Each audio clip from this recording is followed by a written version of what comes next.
Assalamualaikum warahmatullahi wabarakatuh.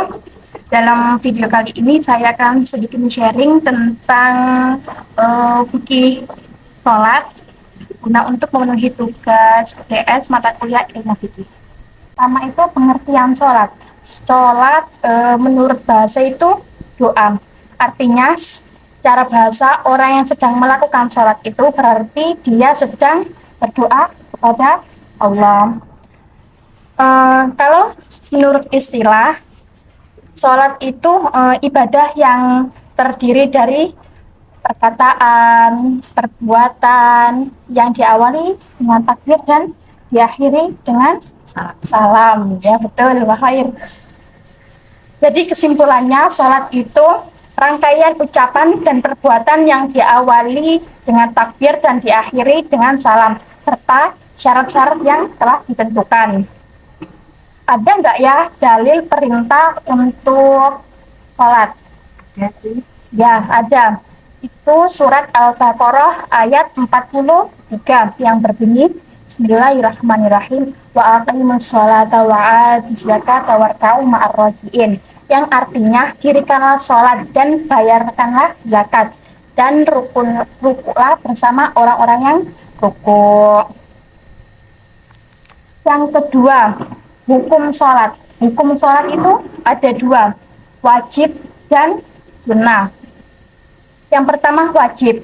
Wajib itu ada fardu ain dan fardu kifayah.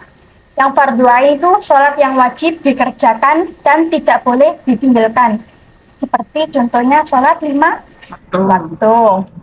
Yang kedua fardu kifayah. Fardu kifayah itu sholat wajib yang mana apabila sudah sebagian orang yang mengerjakannya, maka tidak berdosa lagi bagi yang tidak bisa mengerjakannya, seperti sholat jenazah. Ya. Yang ketiga itu syarat sholat. Syarat sholat itu ada dua, syarat sah sholat dan syarat wajib sholat. Syarat sah sholat yang pertama itu suci dari hadas. Hadas itu ada hadas besar dan hadas kecil.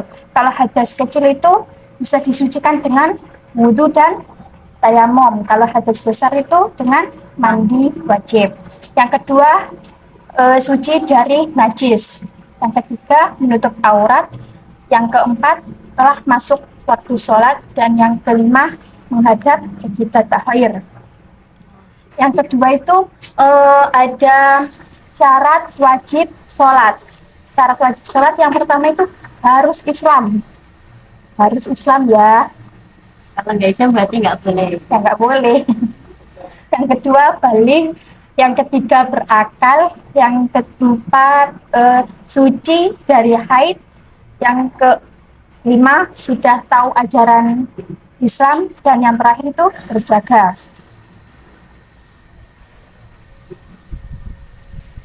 Yang selanjutnya itu ada sunnah sholat. Sunnah sholat itu ucapan atau gerakan yang dilaksanakan dalam sholat selain dari rukun sholat. Sunnah sholat itu ada dua, sunnah abad dan sunnah hayat. Sunnah abad itu amalan sunnah dalam sholat yang apabila terlupakan harus sujud sahwi. Seperti contohnya itu lupa tasyahud awal, lupa membaca sholawat pada tasyahud. Yang kedua sunnah hayat. Sunnah hayat itu amalan sunnah dalam sholat yang apabila terlupakan tidak perlu sujud sahwi. Seperti lupa mengangkat tangan ketika takbir, lupa membaca iftitah, dan tidak meletakkan tangan kanan di atas tangan Bahoir. Para ulama sepakat bahwa bagi yang tidak mampu berdiri dalam sholat maka diperbolehkan sholat sambil duduk. Duduk dulu. Di situ. Jika tidak mampu sambil duduk, boleh sambil berbaring miring dengan wajah menghadap kiblat dan dianjurkan miring sisi sebelah kanan. Jika tidak mampu sholat sambil berbaring miring, maka boleh sholat sambil berbaring terlentang. Nah, Lah, Mbak Khair, ternyata ada beberapa manfaat dalam gerakan sholat untuk kesehatan. Di antaranya, yang pertama itu baik untuk sistem pencernaan. Contohnya, di pagi hari saat masih kosong, umat muslim menunaikan sholat subuh 2 rakaat. Sementara setelah makan malam, umat muslim menunaikan sholat isya 4 rakaat.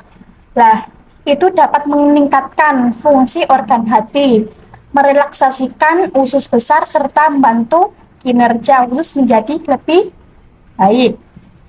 Dan yang kedua, itu melancarkan aliran darah. Pertama, gerakan takbir. Takbir yang dilakukan sambil berdiri melancarkan aliran darah ke arah torso. Terus itu apa? Nggak tahu, Mbak. Juga. Yang kedua, gerakan sujud.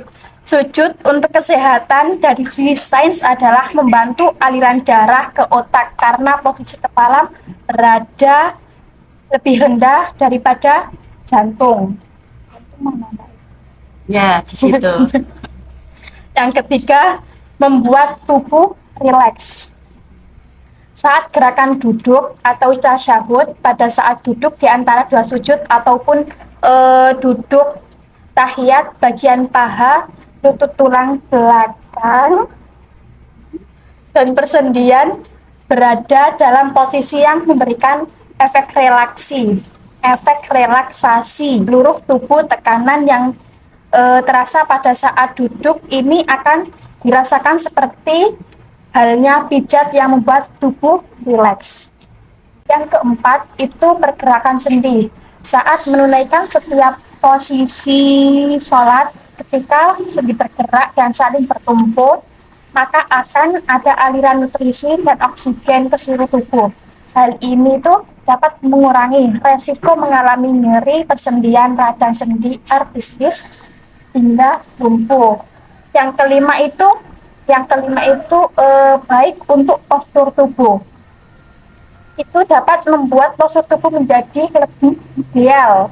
Posisi berdiri saat takbir membuat postur tubuh itu semakin baik.